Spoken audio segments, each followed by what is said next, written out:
Parental discretion is advised. This show is brought to you by IndieWrestling.us. Check out IWC, RWA, and more. And listeners like you, support this show at Patreon.com/Wrestling Mayhem Show. Just wait, just wait, just wait, just wait, just wait. Wait for the perfect time, then attack. Don't give up what you want, take it.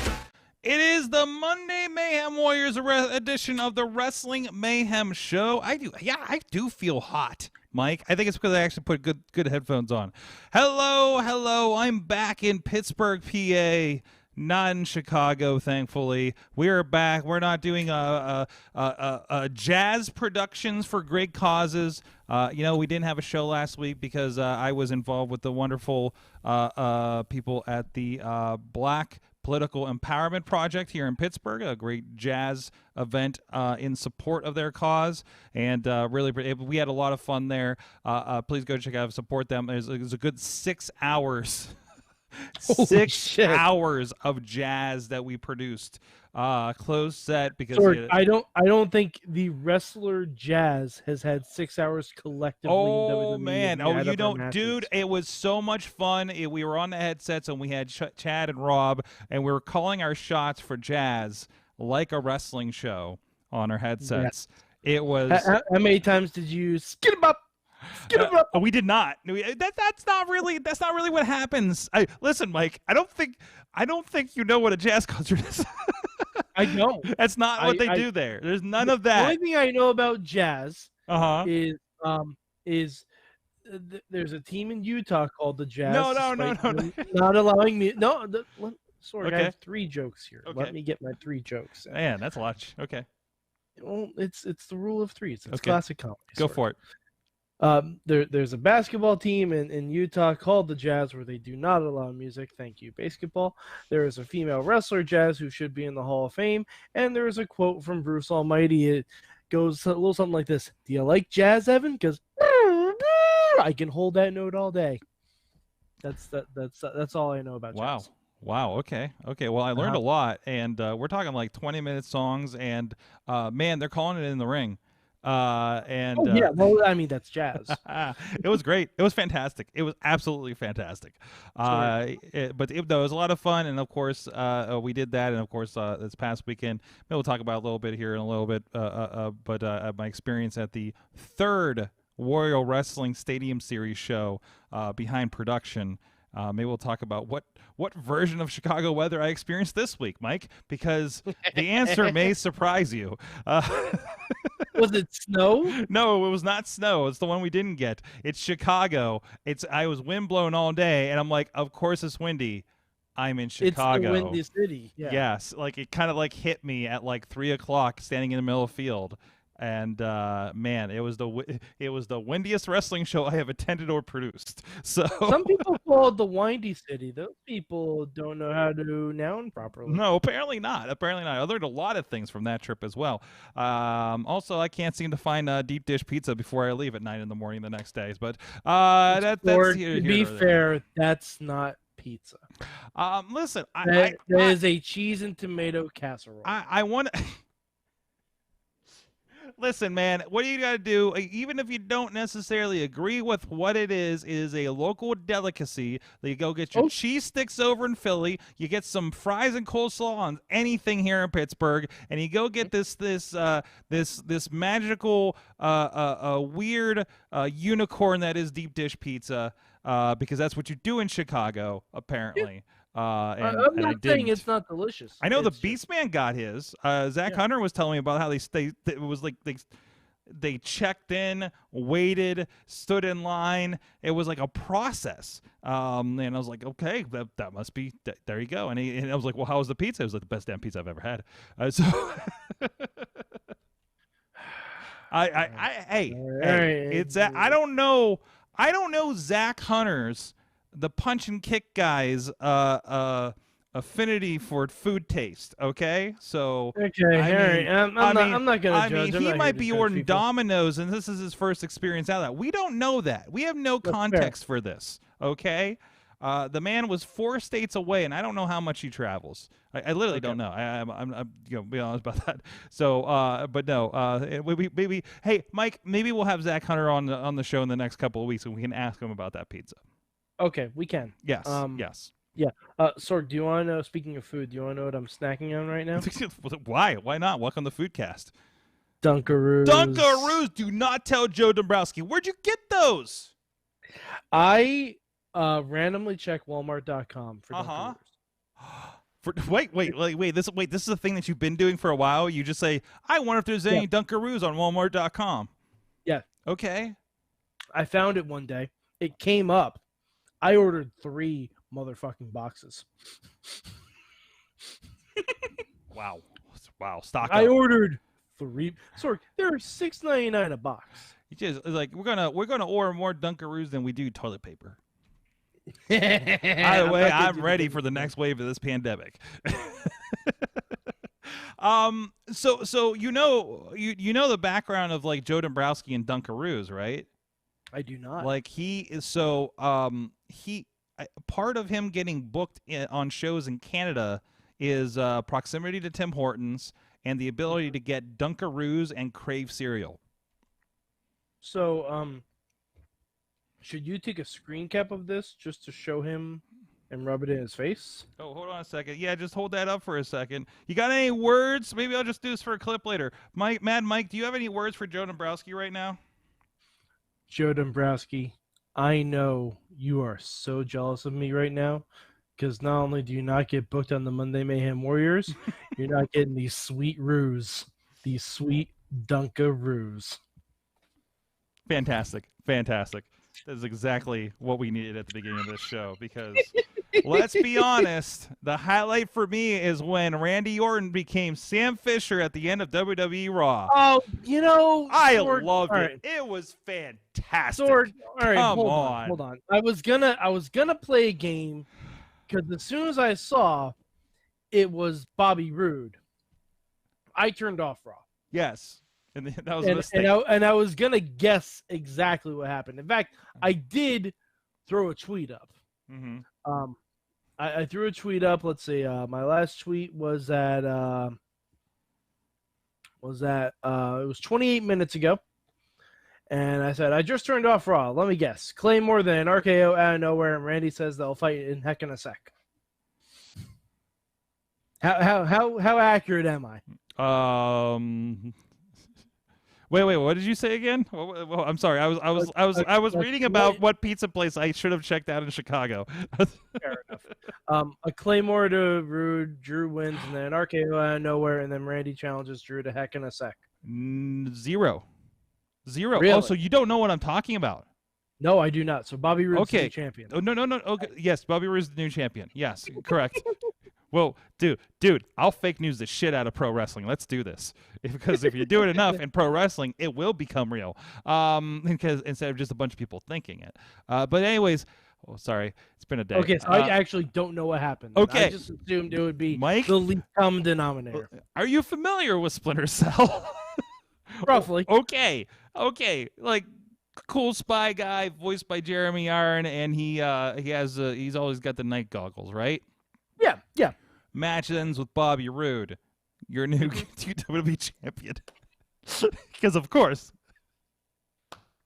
this is like half real, half fan fiction, and you can't tell, and you're not going to be able to tell which is which when I'm done with this. So we pan back to first of all, you remember how the Legends have been playing cards all damn night? God, No.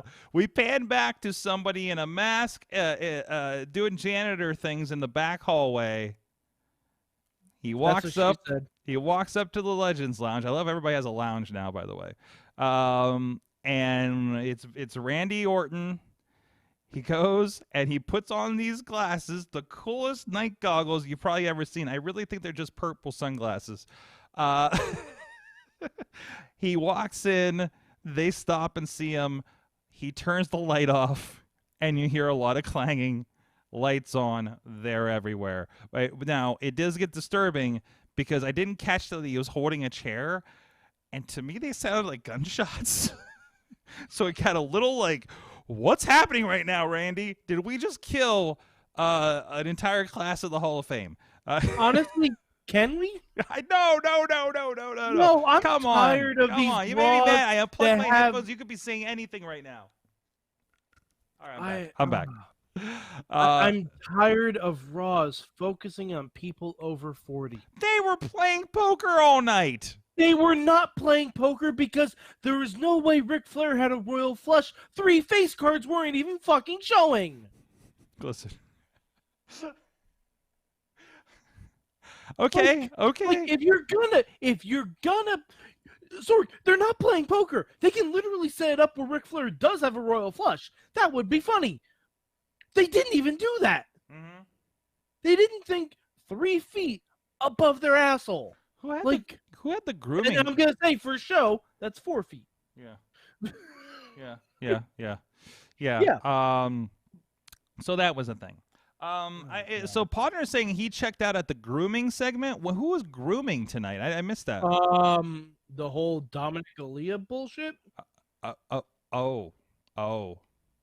That kind of grooming. The Sorg, Wait. So I didn't catch the whole context of what happened tonight with the Mysterios. I saw a bit of the match, and there was an interaction at the end. I'm just kind of. But I love him, Poppy. Oh, this happened. That's what we're gonna get in 2 weeks. Oh, okay. Happy Hell in a Cell. No, that's not great. Are we going to have an Aaliyah on the pole match? Sorg, let's not even go there. He almost choked on his Dunkeroos over there. Did you see that? Let's not even go there. This whole storyline is gross. Mm-hmm. It's unsettling. Mm-hmm. And for those of you who don't know what grooming means, like literally 3 weeks ago, Aaliyah was just beating the shit out of Murphy with a kendo stick. Right. The story doesn't make any logical sense at all. Mm-hmm. But it's like, oh, Murphy's injured, and now Aaliyah, like, it's fucking She feels sorry disgusting. for him, and then it becomes a whole thing, right? It's fucking disgusting. Yeah. It's like you. It's shitty storyline 101 apparently. And I guarantee this was supposed to be Seth, but they already made a whole deal of Seth and Becky, and they're having a kid and everything. So that's the reason it's not Seth. Okay. Oh, so they've checked out Seth on the pregnancy officially.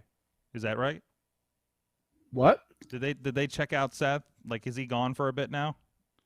I don't think so. Oh no, you're saying they didn't make the storyline with Seth because of the public. Okay, I got you. Yeah, because of the public, I'm marrying Becky Lynch thing. Let's see. Tina's rating Aaliyah's slap to Dominic on about a 4 on the Stephanie McMahon scale.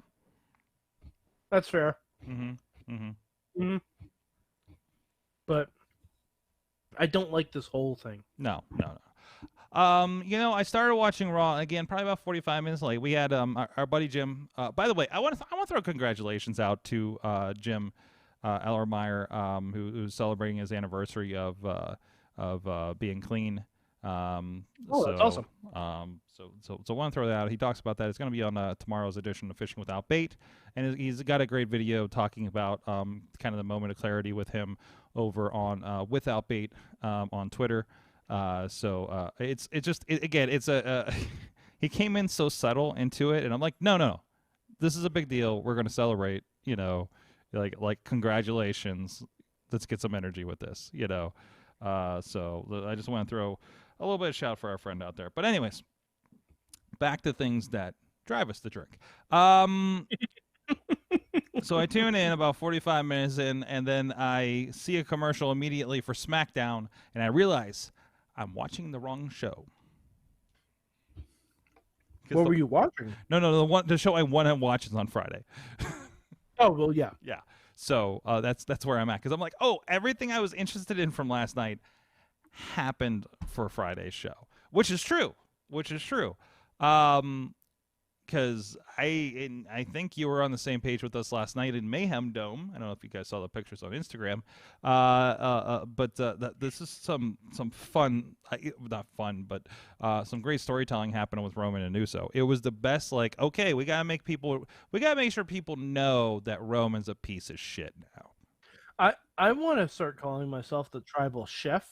Ooh, I like that. Yeah. You gonna wear a hat tomorrow? I don't have a chef's hat, but So wait, how we every cooking show I've ever seen, they don't wear chef's hats. That's true. So I think that's kind of a misnomer. Except for the Swedish shelf. Have you seen the new Muppets now? Horgy Borgy Noy have not. Mm. It's on my to-do list. Please at least watch the chef edition from the first couple episodes. It's Okay.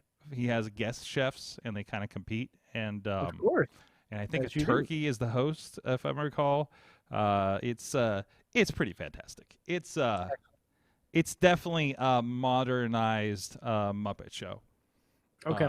Segments I'll have and to check it out. segments and guest wise. It's what if they weren't on a stage, but they all submitted their videos over social media kind of idea. Not social media. Right. It's like the whole thing is like Skeeter like trying to get everybody's clip to submit the show on his computer, and you see all the clips as they go. Oh, so basically you're Skeeter. Yeah, basically, right? And then like Fozzie is like trying to get him to Oh man, do does that segments. Make me the He's Fozzie trying Bear to. of the show. What's that? Does that make me the Fozzie Bear of the show? That is a statement on your jokes that I will not make. Yeah, they're hilarious. You are definitely Waka the Fozzie. waka. You are definitely the Fozzie Bear of the show, even kind of fuzzy like him. No, man, that's Not Fair wrong. play. Not wrong. Anyways, so the first 45 minutes of Raw, you didn't miss much. apparently I missed like 3 title changes. Yeah, no, you missed 3 24/7 title changes. Which Yes. and- It's like 3 24/7, so that's like 600, 720, 12. Sure, it's not, but okay. I hate Drew Gulak in this role. What? Really? I love that he Um, like power stepped into the scene, realized what's going on, and cuts a promo about always being aware of opportunity. No, last night was fine. Okay, he was bad tonight. Last night was fine. I didn't like tonight because Okay. it was like he's taking the role of just Zack Ryder or whoever the fuck was in there before. Like, if you're on a show Mm-hmm. where the WWE champion is issuing an open challenge and your name is Drew Gulak and you're not going for that? But seriously, like, no one else was talking about this open challenge for the main belt in the company all night. Yeah. No one else talked about it. Like, where was MVP on this shit? Mm-hmm. Like, that maddened me this entire night. Mm-hmm. Like, Kevin Owens. What? Mm-hmm. What? Mm-hmm. Like, hell, even Dominic or Mhm. Seth freaking Rollins. Mm-hmm. Mm-hmm. He would kill for a title shot. Now remember, it was no one else an talked open about it. challenge for people that had not had an opportunity. Correct. Okay, fair. I forgot. So Seth not did your have- Seths, Seth not did your have- yeah. not your Seth did Rays, have not. opportunity, But so. still, your Drews and I don't know. I don't think Drews had a Kevin title. Owens, Aleister Black, No, not Owens. MVP, Shelton Benjamin. Like, I'm just listing the Has people. who MVP have- never had a title shot? No, That is not against Drew. not against Drew, but I mean just saying generally. Like, I mean, ever, right? He might have in his first run, like when Taker was champ or something. Yeah, I guess. Yeah, he might have had a I Taker. feel like that was a thing. yeah. Like when Taker was fighting the Kennedys of the world. The kid. That sounds really weird if you don't know the context of who was in the company at that time that don't go by that name anymore. I said what I said.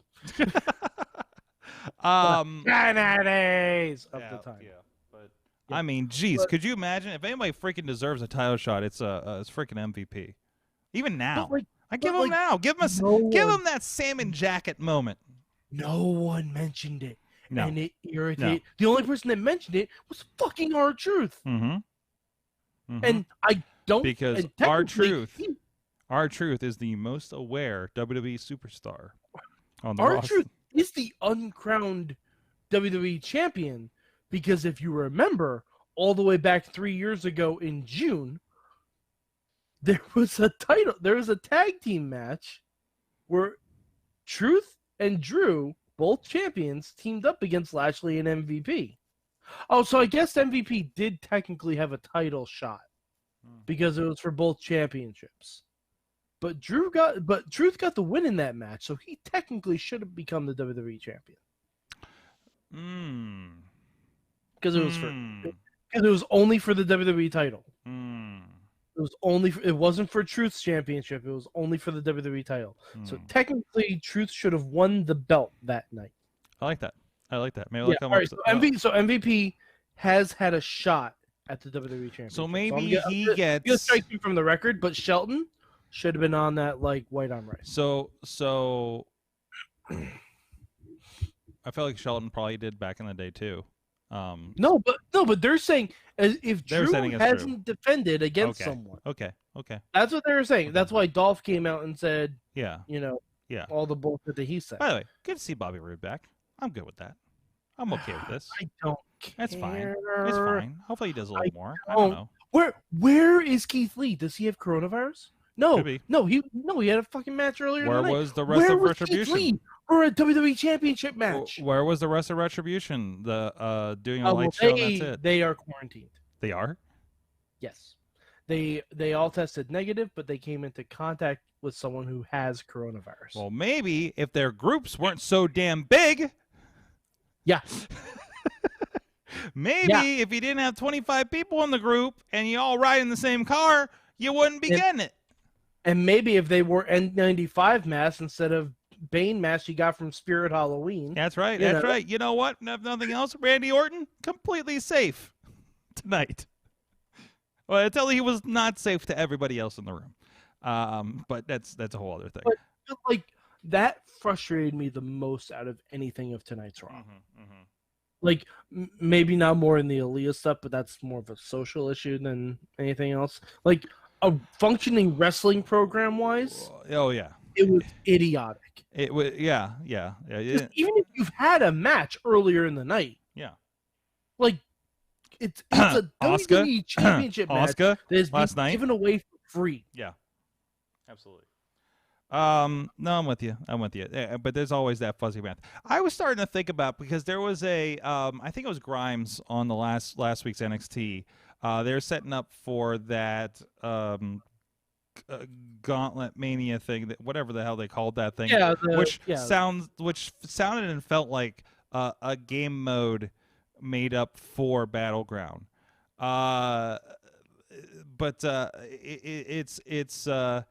So he made a comment about, I'm going to set my sights now on that NXT title, and just like the hierarchy of being in the personality of the wrestler, quote, deciding to go for one title versus the other.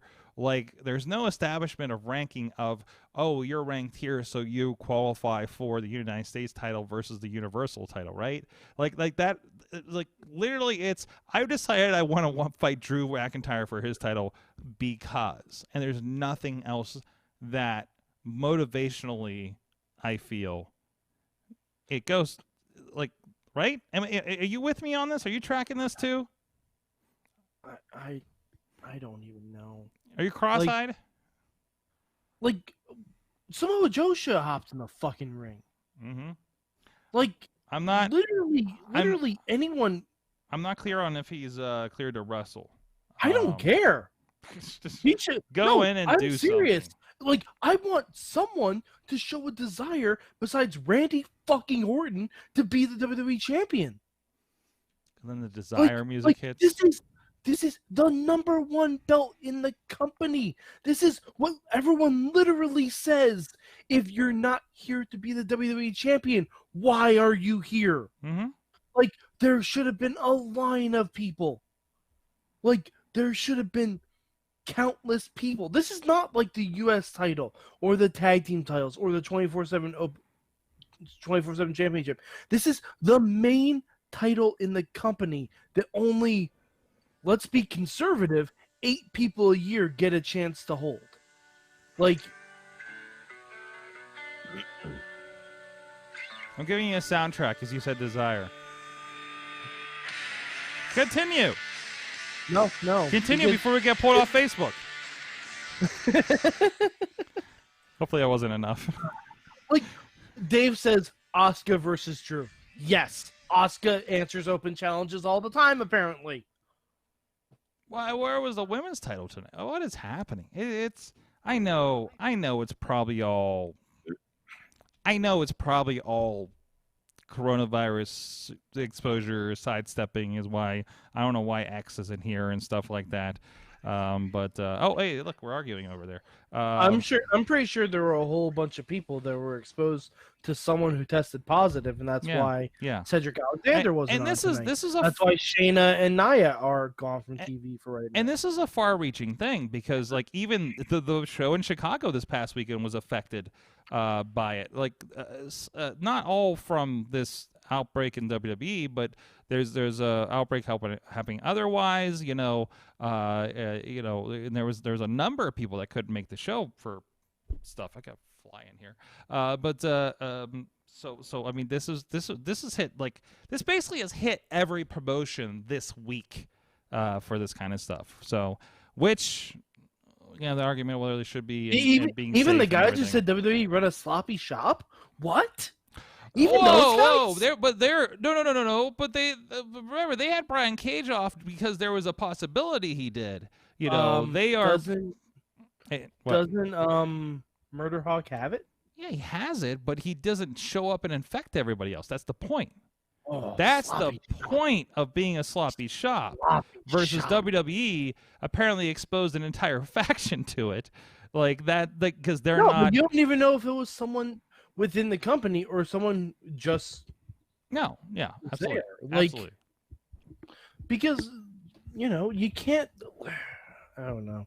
Wrestling should not be running. There's a lot of things that shouldn't be. Mike, we can have we can have this conversation, but a lot of things maybe shouldn't be happening right now. Like, that's it's only going to get worse because Florida's fully opened let's just up. put a pin in that because that's a whole other conversation for another podcast. But just observe this is happening. So some things that don't make sense are because of things like this. So, the way that Florida's fully open now. Yeah, I know, and supposedly Pennsylvania is next, or it has. I don't know. Somebody's telling me that it's okay to run wrestling shows in Pennsylvania, which I fundamentally disagree with right now. But until I see new rules from the commission, I'm not gonna believe it. And I want to pull back a minute. I mean, it's a good opportunity to talk about Warrior Wrestling in that context, because I tend to try to I tend to be around places that I feel safe these days for work and everything. The jazz event, we were under 25 people in a giant room, and everybody's masked up and everything. Warrior Wrestling, I think you guys have seen the pictures, is in a football field. People are spread out. I'm in the middle of a football field outdoors and still wearing a mask all day, okay, because of just interacting with people as we're setting up and everything. And everybody around me is, like, hardly anybody for the most part is without mask except for other certain situations. Obviously the wrestlers when they're out there, but they're in the ring, 10 feet away from anybody else, that kind of thing. But so it was windy so much, I don't think, it's actually a social event I had the biggest problem with this past weekend that I got stuck in. But and I think that's important. And what have I been saying off air to a lot of people is we can't eliminate the potential, but we can mitigate this, right? Obviously, if you are like, this is a problem, a small percentage is too much for me, please stay home. That's fine. Please, absolutely. I understand that that's a thing. Listen, when I visit my mother, who's already had this thing, I wear a mask in the house at all times. And that is to protect her from me in the off chance that I've been exposed, because I am around. I live in a city. I go get tacos across the street. You know what I mean? On top of being at these events for work and everything like that. But I don't know what point I was trying to make, and I got lost, and I'm tired a little bit, and probably should drink more coffee. Wrestling. But anyways, though I do want to mention though, since I did mention them before, a lot of fun. Again, the third week of Warrior Wrestling, fantastic crew. Had a great couple of guys helping with video. This time around, just to made the third show the most solid of the three, I think. What we did production wise, and I'm really happy with how a lot of that went. Mike, I was talking to you off air about a little bit of this, but Madison Rayne had her final independent wrestling match against Kylie Ray. They're fighting for the Warrior Women's title out there.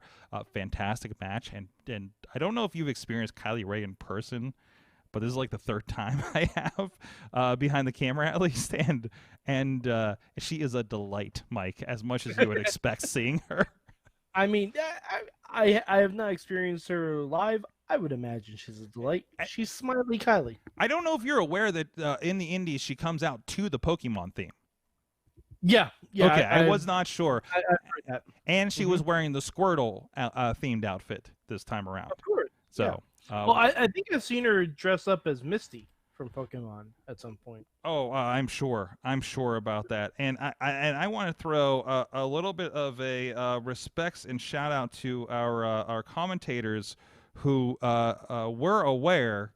I know it's one of the most common of Pokemons, but I do want to give a shout to hold on, I got his name here. I believe it's Nick out there from Wrestling Inc. But what happened to my Twitter, man? Nick Hossman of Wrestling Inc.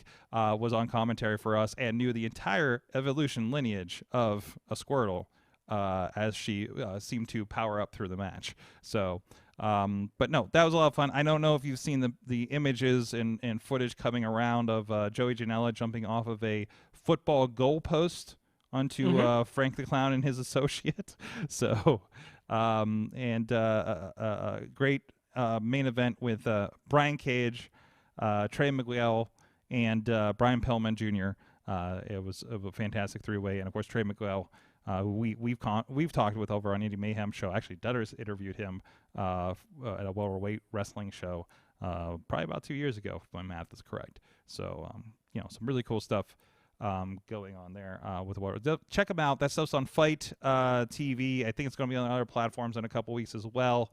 But I'm going to say not Indie Wrestling, not US. We have not had those conversations. I'm just there for production. Definitely worthwhile if you haven't checked it out. It's a really cool Worlds Collide kind of thing between all the AEW.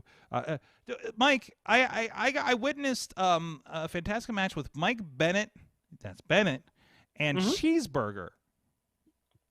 Yeah, that was just great. And also, I want to give a shout out to one of the for Sam Beal. I know we revealed last week for Fight Underground. I got to see him in a scramble, and also a shout out to my new favorite wrestler. That please look him up, Davey Bang. Davey Bang. Okay. I'll let you guess what he drinks when he comes into the ring. Ooh. Oh, it's an energy drink. I can't think of the name. Rockstar. Okay, yeah, close enough. Yeah. Close enough. Well, nailed it. No, wait. No, that can't be right. A slightly YJ Stinger. Slightly less harmful and also slightly less problematic than your other choice. But anyways, moving on. They don't sponsor our show, so fuck them. Yeah, that's why they did sponsor one of my clients. The obvious answer of Red Bull. But they did sponsor one of my clients. So, hey guys, so. I did technically get for a buck sword. I did technically get paid by that one company, but they're gonna have to show up for this, and I don't think we're sexy enough for them on this show. No, sword. Because I've looked at their sponsorship opportunities. We are too sexy. Maybe. Oh. Exactly. Remind me next time I'm sending an inquiry about sponsorship.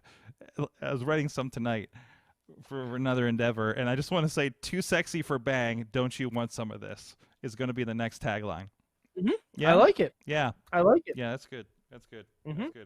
Mike, we're so good at this. We are amazing at podcasting. Yes, absolutely. Anyways, oh jeez. Oh no, God, don't look at Twitter. I hate it when wrestling Twitter tweets non-wrestling things that make me sad. Anyways, Mike, is there anything else we should touch on before we get out of here? Oh boy. I mean, probably. Honestly, we got a whole nother show tomorrow. We're gonna have Ronnie Starks is scheduled to return to the show.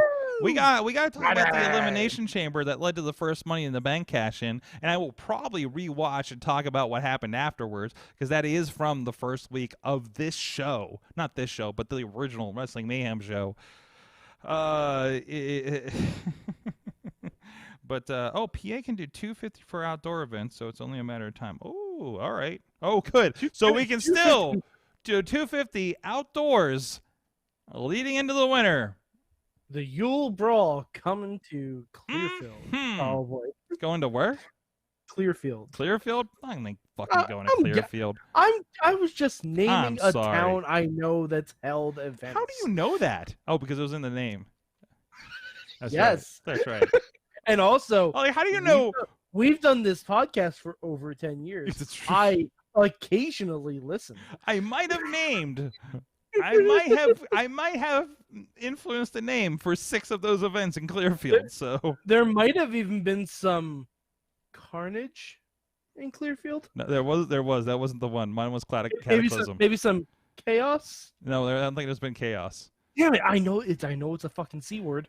It was Cataclysm. It was Cataclysm. It was original. Are you sure there wasn't a Clearfield carnage? There was. Eventually there was, Okay, and then there's I thought so. and then there's combat in Clearfield. Well, yeah, of course. All, I mean, by the way, available over on indiewrestling.us. And actually, most of them posted on the YouTube page. So there you go. Excellent. You can go see all the Cataclysms, Carnage, and Combats at your Oh disposal. my. Oh, my. Oh, shit. Oh, I love being there. I loved being there, but fuck driving to Clearfield. That was shit.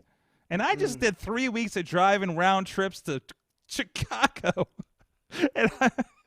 But 2.5 hours of Clearfield? Nuh-uh. I'm sorry, Sean. I love the shows up there, but when I stopped working for that damn company and I said, "Oh no, I don't need to drive to Clearfield on my wife's birthday anymore." Fucking A, I win. Oh man. Oh, I love when Sorg gets street. Is that what just happened? A little bit. I think it's the closest you come to it. That was like me when I was getting angry that they wouldn't let me bring my iPad into the smoother. Your voice gets deeper. You're like, "Listen here. This is what's going to happen." Yeah. Well, that's still maybe my finest moment in professional wrestling. Because getting into the arena with your iPad past security is your finest pro wrestling moment. It's not even that I got in. It's that I literally got in and timed it perfectly that I saw Matt and Jen come up the escalator to the point where I could start screaming, "Ember starts a fire, Ember fans a flame." It's like I got in before they did. If we ever get to this point where we pitch like a kind of sitcom, Always Sunny in Philadelphia type show around wrestling fans, the gang sneaks an iPad into the smoother. That's the title. That's the pilot episode. That's I don't even know. It's the pilot episode. It's a pilot episode. And then we have to have a flashback episode. Yeah. The gang throws a baby carriage down the Joker steps. What the fuck have we done for 15 years? What the shit? I can't believe this is real life. Okay. The gang buys a green screen.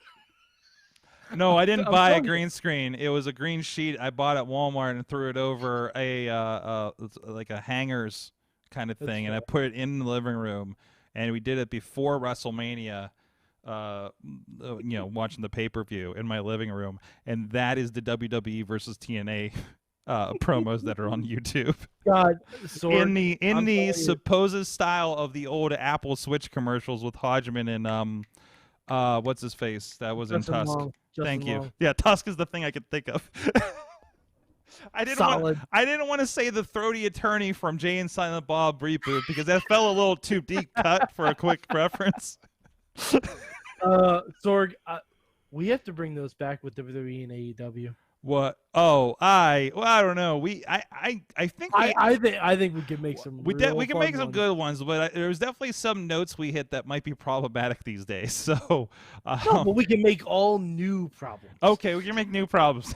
Hey, Wrestling Mayhem Show, 15 years of making new problems on the internet. Mike, I think that's a good point to wrap the show on.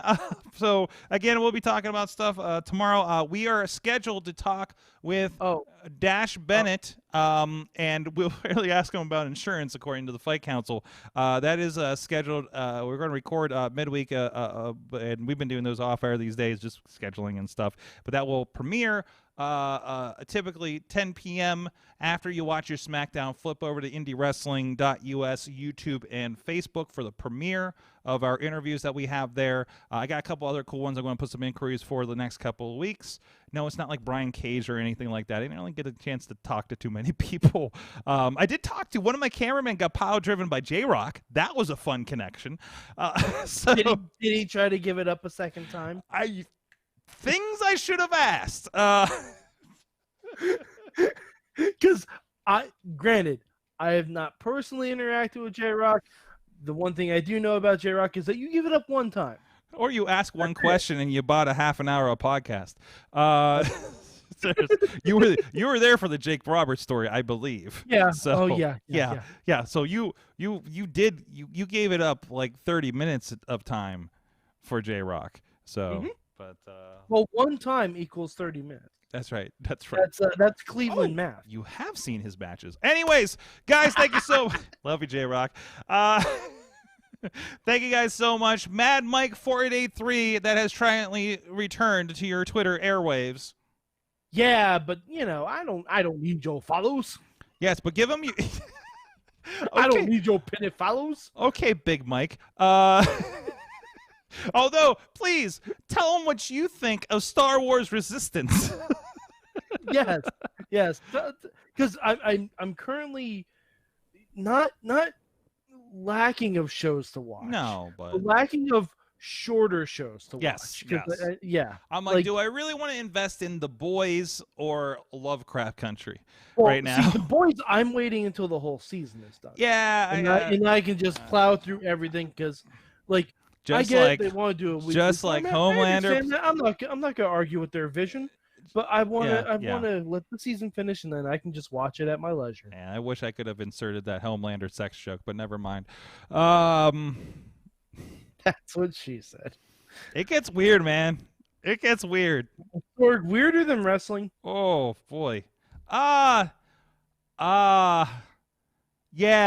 It got real weird on the episode I watched today. It was okay. It's like last week's episode, and I was like, oh, all right, okay, that's okay. Strange. All right, that's a choice. Okay. Yeah. Ember starts a fire. Guys, Sorgatron on the Twitter. A lot of great stuff. Check out. I pictures, clips from this past weekend over there. A lot of I'm trying to be positive. By the way, shout outs to Jordan Grace and Jonathan Gresham. Oh my God, yes, absolutely. Newlyweds. I was not aware of that. I did see them. I saw them both in action 2 weekends ago, actually. She apparently wore a wedding jumper. A wedding jumper? Yeah. Okay. Like it was pants and it was a one-piece tracksuit thing. It was great. Did he wear the octopus mask? Because that's a hell of a wedding statement. I'm unawares. If that was the case, I just noticed what she was wearing because she was like wedding jumpsuit. That was the second time this year that I've seen him like with the mask, and it's wild, dude. Like it's wild. It's wow. Both fantastic people, and thank you, Jonathan Gresham, for the shout out on Twitter last week as well. Sami Zayn just posted the best meme. Do you know the meme where the guy's wiping his brow and he's trying to pick between two buttons? No, not really, actually. All right, so there's like a hand over two buttons, and then it's like a comic panel. So the first button says Sami Zayn never lost the Intercontinental Championship. The second button says two-time Intercontinental Champion Sami Zayn. And Sammy's like, oh no. Well, hopefully it resolves that, but it's a fantastic best moment. Let's talk about the ladder match tomorrow night, because oh my god, right? Oh, good. The best. Hey, you know my sensibilities. Yes. The fact that any of you were not sure what I would think of that means y'all fuckers don't know me at all. No. I love when John Cena did this. I don't. Sami Zayn doing it is 10 times Dude, better. how many times I'm like, Mike, you had to have loved X tonight, and you're like, fuck no, I didn't. Well, yeah, I know. That's what I'm saying. I can't read you. This y'all should have known. Yeah, because we all know Mike is into the whips and chains. Guys, thank you so much for joining us on Monday night. Check out everything. If you're catching this and you want to make sure you do not miss this, if you're not up late with us, please subscribe to either the Sorgatron Media Master Feed over on the Wrestling Mayhem Show Super Feed on your podcast player. We'll see you guys next time. Mayhem out.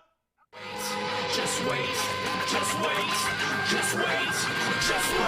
Wait for the perfect time, then attack. Don't give up what you want, take it back. Wait for the perfect time, then attack. Do what you This show is a member of the Sorgatron Media Podcast Network. Find out more at sorgatronmedia.com.